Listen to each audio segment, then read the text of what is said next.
बिस्मिल्लाहिर्रहमानिर्रहीम। अस्सलाम वालेकुम नाज़रीन। ड्रग इंस्पेक्टर मैडम सदफ ने BBC 11 हेडलाइन न्यूज़ की टीम के साथ मिलकर कामयाब कार्रवाई करते हुए मुकामी करियाना स्टोर से वैयागरा समेत दीगर अद्वियात बरामद करके दुकानदार को हवाला पुलिस कर दिया, जबकि दुकान को सील कर दिया गया।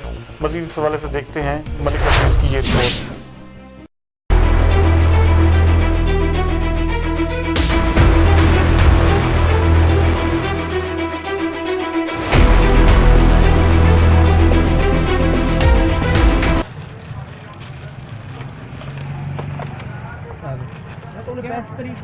ये भी पढ़ा ना, ये पता, ये पढ़ा, ये पढ़ा, ये पता नहीं, ये